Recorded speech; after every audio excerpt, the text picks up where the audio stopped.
Ladies and gentlemen, welcome to the study of antiquity and the Middle Ages. As always, I am your host, Nick Barksdale, and today we are joined by a very special guest who's going to do an awesome episode with us on none other than the Seleucid Cavalry.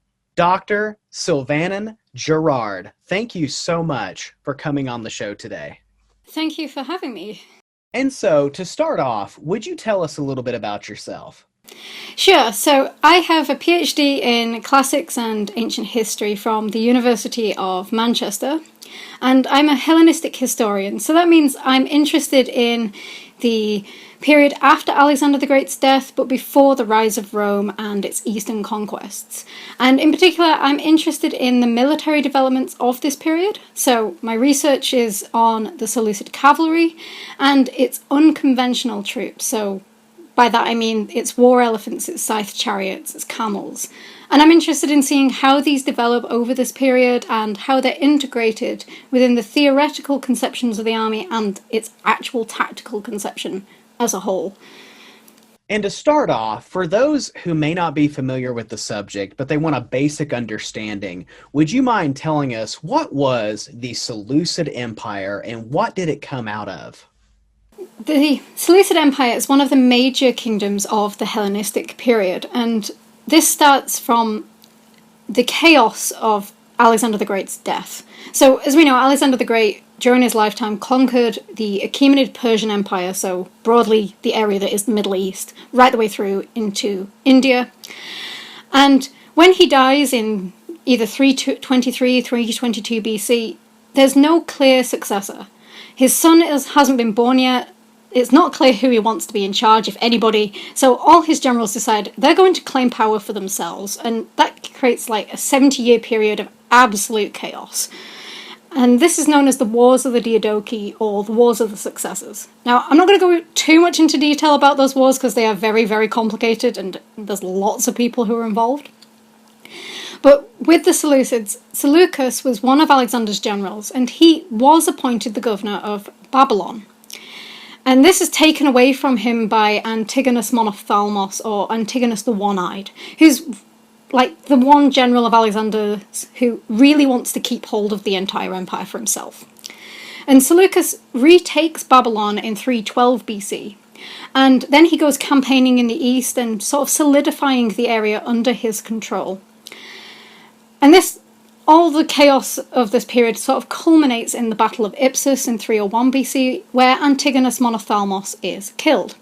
And after that, things slowly start to settle down. It takes a bit longer, but things start to settle down a little bit.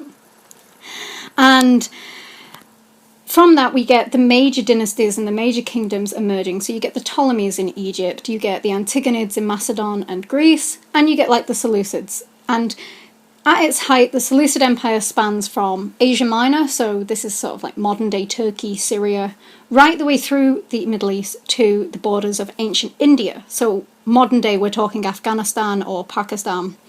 And that's at its height. Obviously, those borders change quite a lot during this period, but that gives you a rough idea of where we mean. It's broadly the same area that the Achaemenid Persians we're in, and that's important because the Seleucid Empire isn't just a Greco-Macedonian empire, it also is heirs to the Achaemenid Persian tradition, and that's very important when we think about who's in the cavalry, what type of cavalry do they have, and so on. When it comes to the Seleucid Empire, this episode is going to dive in to its cavalry, and so we're going to go straight in. And when it comes to the cavalry of the Seleucid Empire, when you think about them, what do you personally see? Right, so this is an answer that has, or a question that has many different answers, or different layers to the answer, because it very much depends on which contingents we're talking about. But before we get into any details, it is worth mentioning that trying to understand what comprises the Seleucid cavalry is rather complicated, because our sources are not that great for the Seleucid army anyway. We only have 3 detailed lists of who is in the Seleucid army. So we've got Polybius's account for the Battle of Raphia in 217 BC. We've got Livy and Appian's accounts of the Battle at Magnesia in 190 BC. And then we've got a very fragmentary episode in Polybius of the procession at Daphne in 165 BC. So we're limited to, I think it's about a 52-year window where we actually have a glimpse at who is in the Seleucid army. And we have to then be careful that when we generalise out that we can't expect it to have stayed the same for hundreds of years. So the Seleucid Empire spans from 312 right the way down to 64 or 62 BC. So we only know about a tiny little window. Further complications come that the Daphne procession isn't a military battle. So there's a lot in that procession that's to do with grandeur and prestige and showing off and looking really flashy. And we might want to question how far that actually represents military reality. The other complication is that Raphia, Polybius gives us lots of wonderful evidence about who is in the infantry, but then he just says, oh, and 6,000 cavalry. Ton hippion, the cavalry, and doesn't tell us anything else, and it's like, well, that's incredibly frustrating.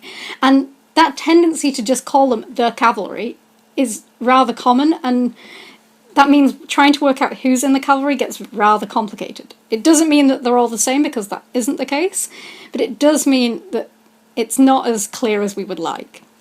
That said, we do know of some actual units, so we know of the companions and the agema, so these are the Royal Seleucid Cavalry Guard, and these are units that have evolved from Alexander the Great's army. They're not quite the same. In Alexander the Great's army, the agema is a subunit of the companions, and in the Seleucid army they are separate, but they form the guard, and they're about 1,000 strong each, so a 2,000 strong cavalry guard. After that, we know of different units like the Cataphracts, one after Antiochus's campaigns in Parthia, so this is like the late 200s BC. We also know of different sort of localized units like the Dahi, the Tarentines, and the Galatians. So we know little bits, but there's still a lot that we're open to speculation about. Many of our subscribers had asked if we know anything about their ethnic makeup. Could you verify any information on that? Yeah, so I thought this question had come up. It's a very interesting question, but again, quite a complicated question, because questions of ethnicity are rarely simple. And it's important to remember that the Seleucid Empire is a vast area. It encompasses many different peoples, many different cultures. I mean, if you were to draw a big ring round all of the Middle East today, they're not all the same people. They're all from different cultures, different types of people. So trying to work out the ethnicity of any particular cavalry unit becomes a little more complicated. Now, when we deal with the guard, it is the guard that we know the most about, because they're the most prestigious, so we know the most about them. Some scholars have suggested that there is an ethnic divide between the two units of the guard. That they say that the companions are typically Greco-Macedonian or descendants of Greco-Macedonians, and that the agema is made up of Eastern cavalrymen. And there is some justification for that, because Livy tells us at the Battle of Magnesia that the royal squadron, so the companions, is made up of Phrygians, Lydians, and Syrians. Now, we know that in Phrygia and Lydia, so this is sort of modern-day Turkey, that a lot of military settlements of originally Macedonian settlers were in that area. So that fits with the idea that the companions are Macedonians, and we know that Livy likes to use the term Syrian as a catch-all to mean Seleucid. So again, that sort of fits that idea. And then later Livy says that the agema is made up of Medes, so this is people from the satrapy of Media in southwestern Iran, and other people from that area. So again, that gives us this idea that we have this split between the two different units. However, it's not quite that simple, because Appian, who also gives us an account of Magnesia and is drawing on Polybius, so that's the same source Livy got his information from, says the agema is just Macedonian. And that is problematic. So it's like, what does he mean by Macedonian? Is Macedonian as simple as it means people from Macedonian heritage, or has it evolved in its use? And we again hear later Diodorus says the Thessalians in Larissa are Orontes in Syria. So these are people descended from Thessaly in Greece who now live in Syria, made up the first agama of the cavalry. And he says this in relation to events in 142 BC. So some have said, well, that's fine. The Parthians have invaded Media at this point, so we need to get the agama from elsewhere. So that makes sense. I'm like, maybe that's true. At the same time, it's quite interesting that he says the first agama of the cavalry. So agama in Greek literally just means the leading unit, the best unit. If he means the agama of the guard, why would he call it the first agama? So there's a question, does he mean the agama at all? What is going on there? So we might see a split between the two. I'm okay to say, yes, there's possibly a split, but I think it's clear we need to be a little fluid with our things. It doesn't fit nicely into two little categories. Once we move out of the guard, things get a little more confusing, so it's less clear. Some of the localized contingents, so the contingents you only call up when you go to war, your allies, your mercenaries, the subjects from this particular area, they're a little bit easier because they are pretty much only called by their ethnic label. So we hear of the Dahai have come and they're serving in the army, or we hear of the Galatians have come. And it's a bit easier to say these are people from that region. Now you might say, well, you just said you need to be careful with this. And yes, we do need to be careful with labels. They can change. But because of the very nature that you have called these people up from that particular region, it's a bit more likely that those labels are accurate as opposed to, say, the more standardized, prestigious contingents where it's a little more confusing as to what they're being called. So, like, for example, you call them the Cappadocians because the Cappadocian king sent them to you. So they are Cappadocians in that sense, where, like, the companions are companions and it's not clear whether they're Macedonian, whether Macedonian has some sort of prestigious status that doesn't mean someone just from Macedon. Of course, we do have to be careful. Things can change into pseudo-ethnic titles, and we do see that with the Tarentine cavalry. So originally these start as mercenaries from Tarentum in Italy, and they very quickly spread across the Hellenistic world. So they're a very interesting unit. They're not just in the Seleucid army, they're in lots of other Hellenistic armies. And they have a very distinctive fighting style. So scholars have suggested that the name Tarentine eventually evolves to mean only that fighting style. It doesn't mean people from Tarentum. So we do have to be careful with this question of ethnicity. I think it's safe to say there's lots of different ethnicities in the Seleucid cavalry. You have to remember that both the Macedonians and the Achaemenid Persians had very strong cavalry traditions.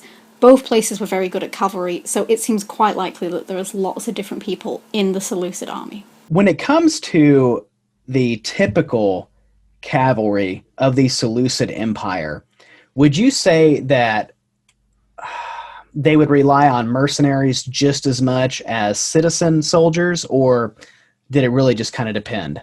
This is again a very interesting question. The first thing we need to, I think, clear is that there is no such thing really as a Seleucid citizen in the Seleucid Empire. You're all subjects of the king, that's fine. You can be a citizen, but you're a citizen only of a particular city, and that comes with different political rights, different rights to do, like, own property, and in that city. And we know this because there is a very important inscription from Magnesia where the neighbouring city Smyrna is granting the people in Magnesia citizenship of that city. The king approves it, but you are citizens of the city of Smyrna, not a Seleucid citizen in any broad kind of sense. So that's the first thing we have to be aware of. Then, as to how then the military works, we then have to take a step back and go, right, what types of troops do we have? So, as I said, we have the guard, and any king, any emperor is going to have their own personal guard who are always on duty. Their job is to serve the king, protect his interests. So we have the guard. The cavalry are the companions and the agama, and in the infantry it's the Argaraspides. And these would have been stationed at the war office in Apamea, as Strabo tells us. Apamea is in modern-day Syria. So we know those, they're always going to be on duty. After that, it gets a little more complicated. On the whole, most people would agree that the Seleucids have a military settlement system like the Ptolemies. And this is where soldiers have been given land in thanks for service, and it comes with the obligation that they and their descendants will serve in the army. They have military obligations. Now, some scholars have said that there isn't this system. I would say if you actually look carefully at the evidence, it is there. So this is a different type of soldier. They're not necessarily on duty all the time, but they do have obligations to serve. So they're going to form like your regular people. You know you can count on these people. After that, of course, you're going to have the people you only call up when you go to war, that don't have obligations to fight for you. Otherwise, so these are going to be the random subjects that get called up, your allies and your mercenaries. So yes, there are mercenaries.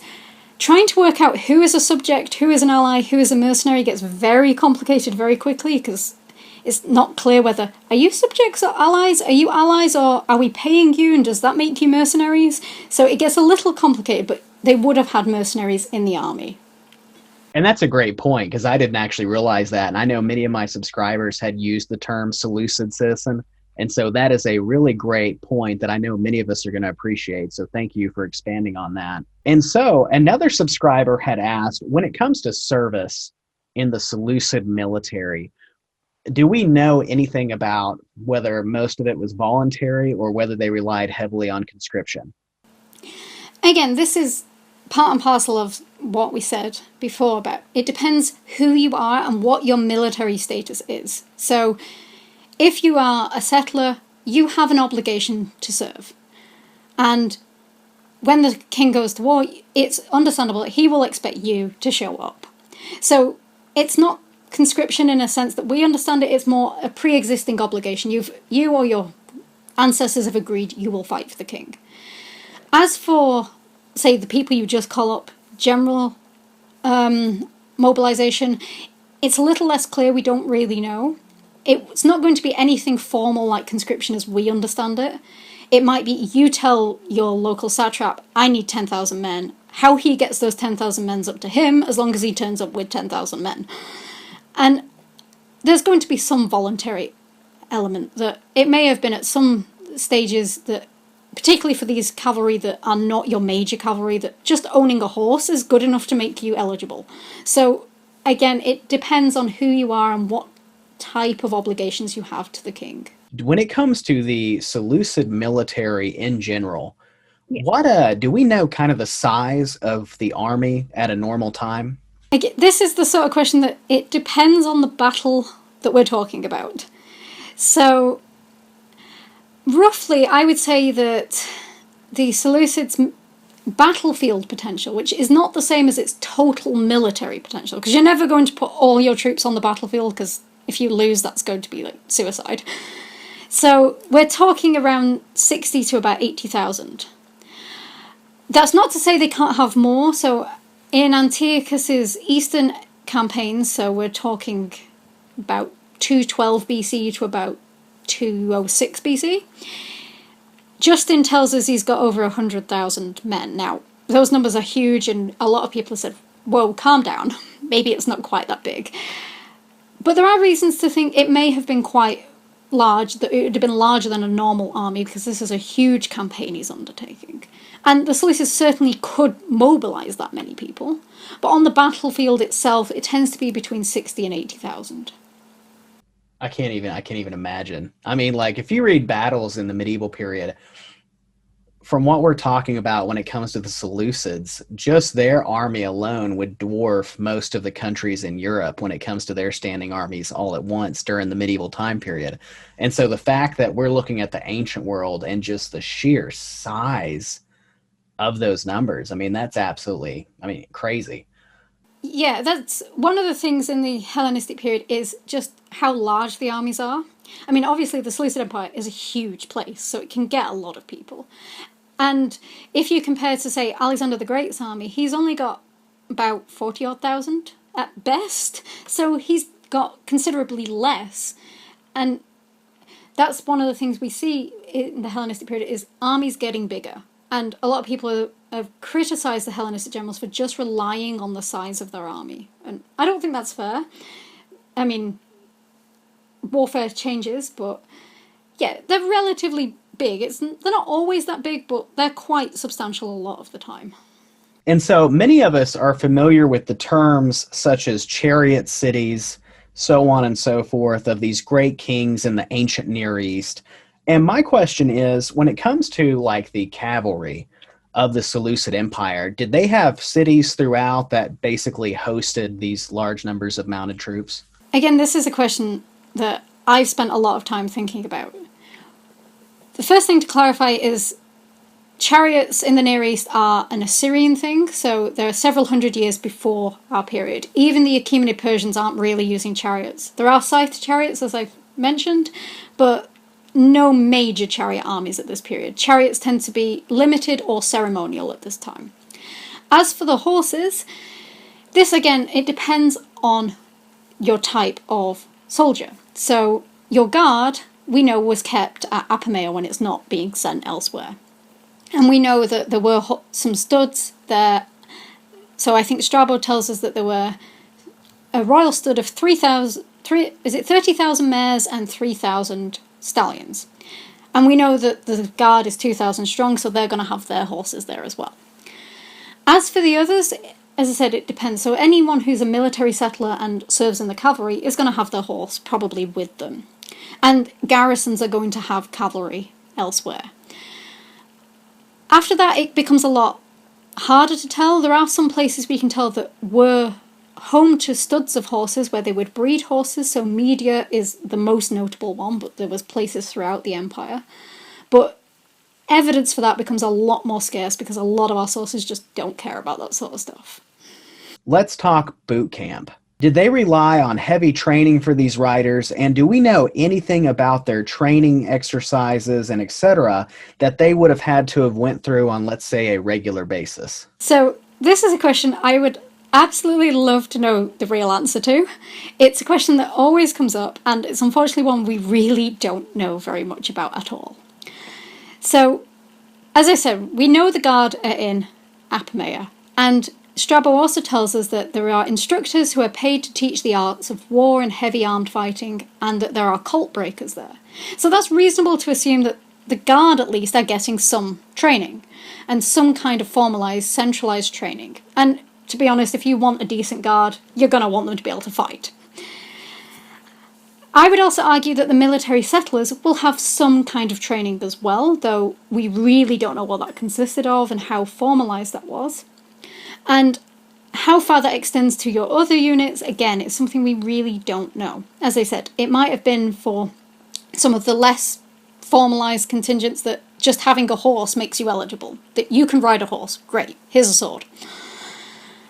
After that, it becomes a little more complicated. So we do have some comparative evidence. So if you were interested in the classical period, Xenophon has loads of really, really useful stuff about how to train cavalry in Athens. And this is really, really useful. He's like the only guy who's actually interested in this sort of stuff. And we hear a little bit in the Roman period. So we know a bit about how the Romans work as well. We don't really know what kind of training the Seleucids would have, and it is a real shame.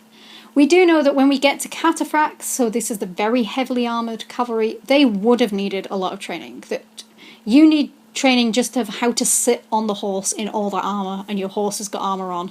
It requires you to sit in a different way, and then if you want your cavalry to work together, they're going to need training so that they work together. We do know that the Seleucids can perform complicated cavalry manoeuvres, so they must have had some level of training, just so that they act as a cohesive whole, but again, we don't know anything specific. I've mentioned the Tarentines, so these are a very specialised group of fighters. Arrian and Aelianus Tacticus tell us that they specialised in skirmish fighting from a distance, so throwing a javelin, and then closing in with their second javelin for close combat. And that implies that after they've thrown the first javelin, they're able to move the second one from one hand to the other whilst charging, and that implies a great deal of training. But beyond that, we really don't know. So I'd love to answer that question, but we don't really know. And so you mentioned the eventual arrival of the Cataphracts, and these are like, oh my God, the mounted tanks of the ancient Near East. My question is, before we dive into them, when it comes to the cavalry before them, do we know what kind of armor they would have been wearing? We know the Guard is going to be heavily armoured. These are units that have stemmed from the Macedonian army, and Alexander's main companions are heavily armoured cavalry. And capable of, shock, action, and up for your close range fighting. So we know the Guard are going to have similar sorts of armour. And as I said, when we get the Cataphracts, they're very heavily armoured. Like, you've got loads of armour on, your horse has got loads of armour on, you are going to make a really big punch into your enemy. So we know those have lots of armour, and that armour is very expensive. So usually the people who are cavalrymen tend to be wealthy anyway, because just having a horse is a lot. Once you add armour on top of it, you're going to have even more money. It's debatable how far the Seleucids are going to want to pay for some of this, or whether you have to pay for it and the Seleucid king provides it but you're expected to buy it. We really don't know about that. When we move to lighter cavalry, so the missile cavalry, people who use bows and arrows and javelins, they're obviously going to want lighter armour because they rely on their speed and manoeuvrability. And they're not getting up close and personal with the other enemy cavalry and the other enemy infantry, so they don't need as much protection. And when it comes to the types of mounted troops in the Seleucid military during this time, my question would be, do we tend to see horses more or camels? So camels are very interesting. We are talking about an Eastern empire, so camels are quite a natural thing to think about, and they're certainly going to be there in the baggage train because they're very good at traversing different terrain, and they're very good at carrying things. They don't need as much water. Horses need a lot of water. When we come to the actual battlefield, though, the camels only appear on the battlefield on one occasion. So at the Battle of Magnesia, we know that Antiochus III has a contingent of Arabian camel archers. We don't know anything else about them. We know they're on the left wing of the battle, but the left wing of the Seleucid line collapses very, very quickly at the beginning of the battle. The chariots just cause absolute chaos there. So we don't hear anything else about them, and I'm of the opinion that Antiochus has camels because when he told the Arabians to arrive, they arrived on camels. Not that he one day sat up and thought, you know what we need? Camels. So I don't think he went and sought them out himself. So on the whole, we are seeing horses. And again, as I've said, they're heirs to the Macedonian tradition, which is a very strong cavalry tradition. They're heirs to the Achaemenid Persian tradition, and they're a very strong cavalry power as well. And there are many areas in the Seleucid Empire that are really good at raising horses. They have lots of different types of horses. So they've got the really bulky Nisaean horse, which is good for your heavy cavalry. You've got this lighter Turanian horse, maybe some steppe horses that are really good at endurance. So there's no reason why they wouldn't want to use horses. They've got really, really good horses in a much better range than most of their adversaries. And our next question, and a lot of subscribers are really curious, when it comes to the fighting and the riding, and especially when you are in the middle of combat, how on earth were they able to stay on their horses? Do we know anything about possibility of their saddle types or possibly stirrups? I'm not as well up on saddle types because, again, it depends on the culture and the different styles of horses. Stirrups, however, do not exist in this period. They haven't been invented yet, so there are no stirrups. You have to stay on by the strength of your legs. Now, obviously that is possible, and with training and with use to riding that way, you can do it. It does mean, though, if you have a spear and you're charging at, say, an infantryman and you decide to stab him, you're going to have to let go of that spear, because if you don't, you're going to go flying off your own horse. So it is going to change the way you fight, but you'll be totally used to that in the ancient world because everybody fights that way. So you're not at any more a disadvantage than, say, your opponents. And that's why when it comes to Cataphract cavalry, you're in all that bulky armour, you're going to have to adjust how you sit. And we have, I think, some later Roman sources saying it takes a bit of training and a bit of use, getting used to how you sit the horse in all that armour and not fall off it. So, yeah, I hope that answers the question. So basically what you're telling us is it's never a good idea to skip leg day at the ancient gym, basically. No, definitely not. And so when it comes to weapons, and I know it's going to vary according to where they may be from, so on and so forth. So let's say on a typical day, depending on who's there, what kind of weapons would we expect to see them using? Yeah, so as you said, it's going to change with who you are and what type of cavalry you are. So for the heavier cavalry, you're going to have like a long spear, and because you're going to want to skewer your opponents, you are the shock troops. You're going to want to really punch through. And you're probably, as I said, you're going to have to let go if you stab somebody. So you're probably going to have a sword as well.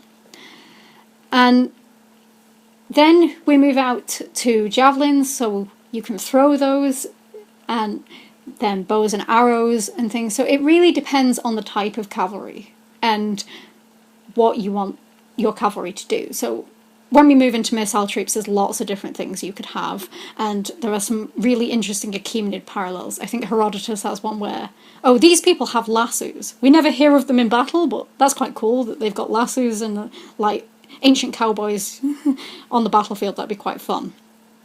But on the whole, we're talking spears, javelins, swords, bows and arrows, that sort of thing, usually. When it comes to armor, and again, I know this will vary according to where they may be from, do we know if they used shields that much while riding on their horses? Yeah, so again, this is something that does vary. I haven't looked too much into this. I do think they do have, or some types certainly have shields.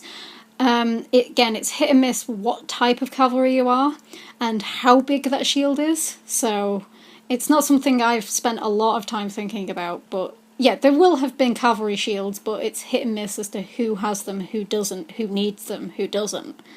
And before I move on to discussing how they were used, so on and so forth, we've talked a little bit about armor, we've talked a little bit about weapons, and one question, and I should have actually put this in, do we know, like, if we look at the heavily armored cataphracts, for example, do we know how much that armor weighed? I'm not sure. We know what it looks like, but I don't think we have any full pieces of armor. We can possibly make comparisons, say, with Roman armor, because the cataphracts are a hugely successful type of cavalry. They stem from Parthia, and Antiochus sort of gets the idea and go, oh, those are really cool, we're going to have some of those. And he develops them. And then the Romans pick it up, the Parthians continue it. So these are a type of troop that continues right the way through. So I don't really know how much it would weigh, and it's debatable whether it's going to be plate armor on you, or whether you're going to use scale armor and your horse is going to have scale armor. So that's a little bit more flexible than, say, full plate armor. And that's why I said you need really big, bulky, strong horses that can carry that armour. They don't have to necessarily be really tall, but they do have to be bulky and able to carry that. And the Nisaean horse in particular is exceptional for this type of warfare. And so let's say I'm an enemy soldier, I'm on the ground, I can hear it coming, and now I'm officially getting a little nervous. What kind of tactics can we expect from them to try to take me out? Cavalry are very interesting arm on the battlefield because they're very flexible. You can do a lot of different things with cavalry. And the most standard position to put cavalry on the battlefield is the flanks, because they need a lot of space to move, and when you start to develop really heavy phalanx-based infantry, that doesn't move very well. It likes to be in flat ground in one space. It is exceptional for frontal attacks, it's got all those spears pointing out at the front, but it's very vulnerable in its sides because it doesn't have any weapons there and it's not very good at turning round. So you would have your cavalry there to protect the sides. And that means that if you're against a phalanx, you're going to want to get rid of its cavalry so that you can take it in the flank. And so that's why we tend to see cavalry engage first. Cavalry tend to attack first because they're a lot faster. And if you've got a phalanx, winning against the enemy's phalanx is not going to guarantee you victory if the enemy still has cavalry. There are a few occasions, there is one notable occasion when the Seleucid cavalry attack last, the infantry attack first. That's done for a very specific purpose, to lure the enemy away from the battlefield, and it is hugely successful. But that's rather unusual, that tends not to happen. As for the different tactics, it depends on the stage of the battle and what your grand tactical plan is, and we never really know what the commander's grand tactical plan is, we sort of have to guess. So the most standard one is a charge and pursuit, to charge at your enemy and pursue them. Now this is very typical if the enemy is already fleeing. You can run them down with your horses and kill them, and we see that at the Seleucid battle at Taporia, which is about 208 BC. And that's quite successful. And you've got to remember, if you're an infantryman and you have a horse coming at you, that is scary. It's a basic human psychology to fear something bigger than you. And even if you know the horse isn't going to stand on you, it's going to do its best not to stand on you, it's still scary. And you've got this guy on the top who wants to kill you. And there's some comparative evidence from the Napoleonic period where a Napoleonic cavalry commander says that you can see even veteran soldiers get a bit nervous when the cavalry is approaching them. That even if they know they'll be fine, if they just stand in their formation, they get a little bit nervous. And this is where I think it gets really interesting when you then compare it with elephants, who are even bigger and even more scarier. But as I said, we will leave the elephants to a side for a moment. So you have that psychological dimension, and that is such an important element of the battlefield. If you can scare your opponent, and so much of this is about showing off and scaring your opponent, that's half your battle won, if the opponent does not want to stay there anymore. But assuming that your opponent does want to stay there, assuming that you're going to attack the cavalry first and not the infantry, you might charge them and break them and then pursue them off the field. The Seleucids do that on 2 occasions, so at the Battle of Raphia in 217 and at Magnesia in 190. It goes disastrously wrong because Antiochus, who's the king, he's commanding the cavalry, he's victorious, he pursues the enemy off the field and forgets about his infantry who really need his help. And this goes very, very wrong. By the time he realises the battle's over, he's lost.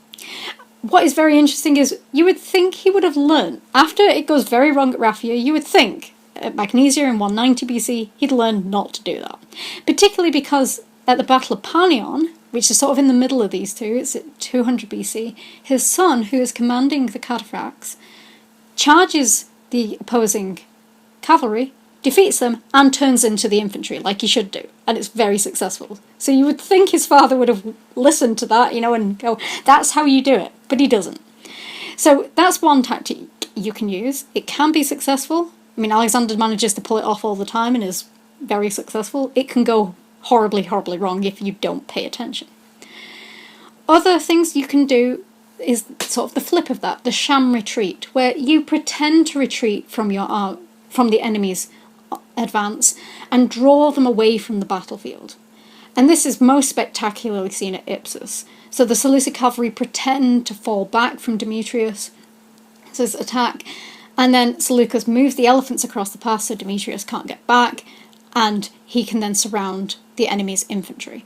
So that's the flip side of that. You can, instead of charging and pursuing them, you can make them come to you. And that's again what we see at Elassa, where the cavalry don't attack first. They try and draw the other enemy cavalry away from the battlefield. Other standard things are harassment of the cavalry. This is where your missile cavalry come in very, very handy. You can fire missiles and arrows at either the enemy cavalry or the enemy infantry. So if you've got heavy infantry, it relies on its compact formation. And the more missiles you can throw at it, the more you can disrupt its formation, the easier it is to get a gap where your heavy cavalry can then charge through it. Because you are not going to get your heavy cavalry charging the spear wall head on. That's a good way to skewer your horses. So you're going to want to wait until you can get a gap and then charge right the way through it. And again, Ipsus is a very good example of that, where Seleucus rides round the exposed infantry of his enemy and just keeps them in threat of a charge and keeps them in threat of this bombardment of arrows. And that is enough to persuade a lot of those soldiers to just defect to the Seleucids and go, no, we're not doing this, this is scary. So that's another way you can do it, and it can be very, very useful as well. There are other things you can do in different places. You can put your cavalry on the battlefield for different effects. So as I said, the flank is usually the standard place. And the Seleucids even here tend to experiment. So at Raphia, on the right wing, we are told there are 4,000 cavalry, 2,000 that are normal, and then another 2,000 that are at an angle with them. So we have an example here of an oblique formation where the flank is refused, and this helps create a greater offensive potential because now you can attack the enemy on two sides, and you also make it harder for them to outflank you because there is no flank. We're not really sure which way the angle's pointing, whether the angle's forward or backwards, because it doesn't really say, but it does mirror Alexander's formations at the Battle of Gaugamela in 331 BC, so we think it might be forwards. So that's a different thing you can do. We also know the Seleucids at Magnesia have their cavalry near the centre, and this is really, really odd. So on the left wing, everything is normal, cavalry's on the wing. On the right wing, you have the phalanx, then you have the Agama and the Cataphracts, so very heavily armed cavalry. And then there's another contingent of the Argoraspides, who are the guard. So they're also very heavily armoured infantry. So it's very, very odd to have the cavalry in the middle of those two. And that has confused scholars for quite a while, and we think it's to do with the way the Roman line is opposite them. That I would suggest that these cavalry are acting as a hinge or between the two phalanxes so that they can envelope the Romans after they've driven a wedge with the cavalry in the Roman line. Again, as I said, this doesn't happen. Antiochus gets carried away and charges off away from the battlefield, chasing the people he's routed, and it doesn't happen that way. But that's what we think might be happening. There are also times when the cavalry are placed in reserve. So in the battle against Molon, this is 220 BC, and it's a very interesting battle because it's a Seleucid army versus another Seleucid army. Here, Antiochus III tells some of his cavalry and his infantry to stay in reserve, and then once the battle has started, to circle round and attack. And that is a really interesting thing. That's one of the few instances we get of a true offensive reserve. Of course, there are times when the cavalry are put in the back because the terrain isn't very good, so the Battle of Thermopylae in 191 BC is a very good example of that. But there are a lot of different things you can do with the cavalry, and they're still very, very useful on the battlefield. And so I get a little bit irritated when scholars say, oh, the cavalry are declining in the Hellenistic period. They're not as good as they were under Alexander. They're not as decisive as they were. And I'm like, yeah, that's because the Hellenistic period is very different. Alexander's opponents are not the same as the Hellenistic opponents. The asymmetry that was so important for Alexander is lost in the Hellenistic period. So what that means is that Hellenistic commanders have basically the same troops with the same tactical mindsets. So you can't expect the cavalry to be able to do the same things that they could do under Alexander. It doesn't mean they can't, it just means the nature of battle has changed. We've covered primary sources, we've covered tactics, we've covered what they may have worn, what weapons they may have fought with. We've also talked about the battles that they were crucial in, different things that they did, some successes, some failures. And so my next question is more of a modern one, and that is, has archaeology told us anything about these mounted troops? Yeah, so archaeology is another very important resource. Of course, our ancient sources, our literary sources, can tell us how a battle happened, can tell us what was going on in that battle, and they are very, very important. But we shouldn't dismiss the material side of it either. As to how much it can tell us, it really depends on the question you want to answer. So, as we mentioned briefly, there are some finds of cataphract armour, or at least there are reliefs that show what cataphract armour looked like. So there's a relief from a temple to Athena that was in Pergamum.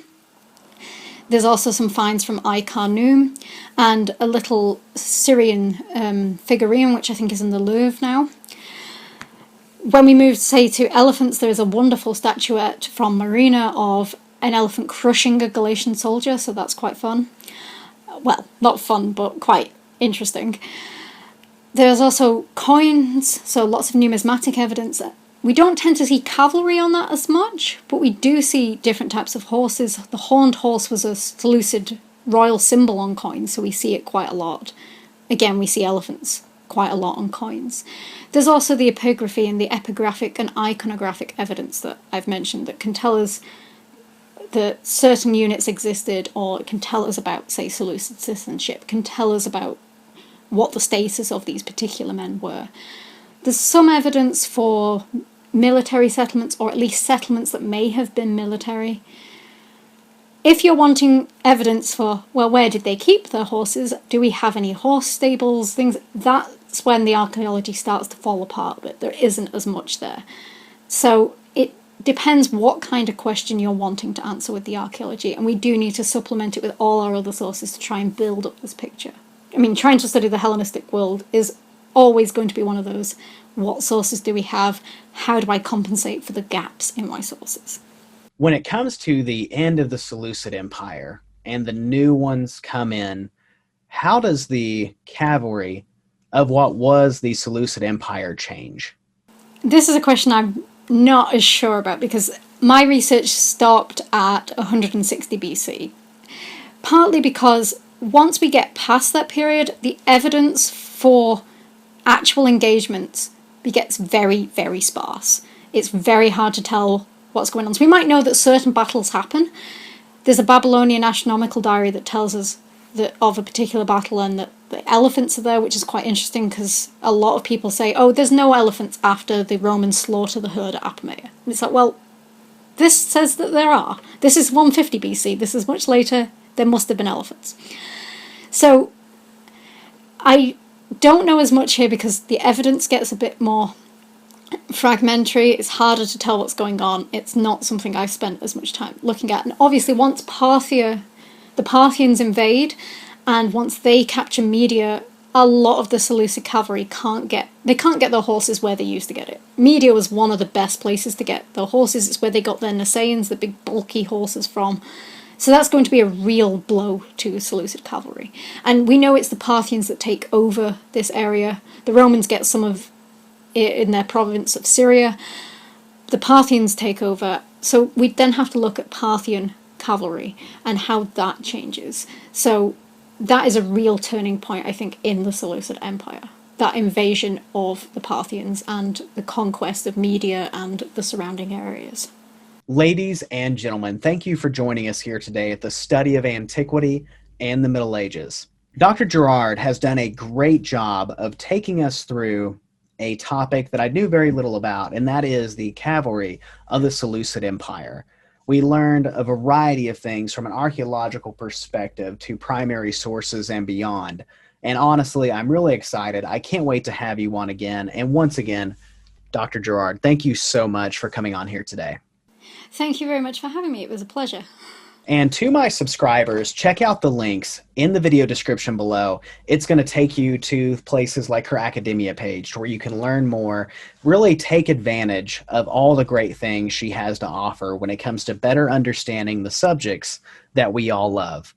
Ladies and gentlemen, thank you all so much and have a wonderful night.